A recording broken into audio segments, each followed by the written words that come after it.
जीवन को सौंप दो, कुछ परिवर्तन नहीं करना है, अंदर का उद्देश्य परिवर्तन करना है।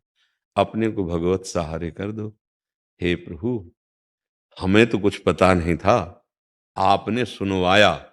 जैसे विभीषण जी कह रहे हैं, श्रवण सुजस सुनि आयऊ, प्रभु भंजन भव भीर, त्राहि त्राहि आरति हरन, शरण सुखद रघुवीर। मैं भूला था, मानता हूं, आपने मुझे जगाया। हे नाथ, आज से मैं अपना जीवन आपके हवाले करता हूं।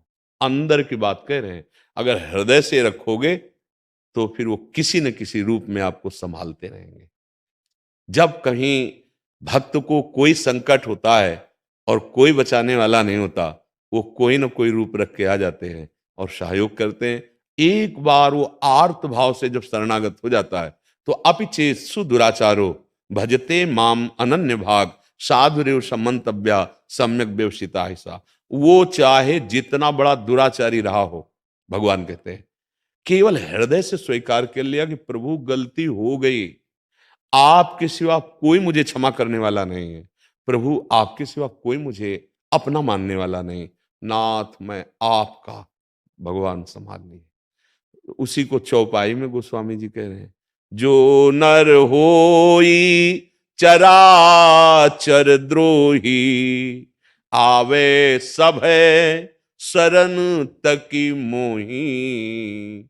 संपूर्ण विश्व का द्रोह करने वाला पापी हो, अगर उसको भी ये ज्ञान हो जाए कि मेरे से गलती हो गई, प्रभु की शरण में कोटि विप्रबध लागे जाहू, आए शरण तजहू नहीं ताहू। करोड़ों ब्रह्म ऋषियों का प्यारा भी हो, अगर उसे एक बात आ गई हृदय में कि प्रभु के सिवा मेरा कोई नहीं कल्याण कर सकता, मैं उसको भी नहीं त्यागूंगा।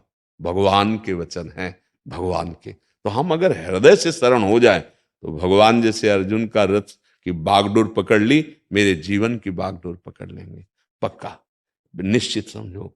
अपने लोग पग पग पर भगवान की दुलार और कृपा को देखा है, पग पग पर देखा है, बचपन से कदम कदम पे देखा है भगवान का दुलार, पर अंदर से भगवान के सिवा हमारा ना कोई था, ना है और ना रहेगा। उसी बात से ये बात मिट जाएगी कि हमें किसी के सहारे की जरूरत है। सच्ची मानिए, भगवान हजारों हाथों से प्यार कर रहे हैं, लाखों नेत्रों से हमें दुलार दे रहे हैं। अब देखो, क्योंकि उनके सिवा मेरा कोई नहीं, अब क्या परवाह करनी। अभयद भुज दंड मूल पीन अंश सानुकूल। उनकी अभय भुजाएं सदैव अपने भक्ति के लिए फड़कती रहती है। हमको किसी के सहारे की जरूरत नहीं, क्योंकि किसी में जो कुछ भी बल है, वो मेरे प्रभु का बल है। वो कोई भी रूप लेकर हमें सुरक्षा प्रदान करेगा, हमें सुख प्रदान करेगा।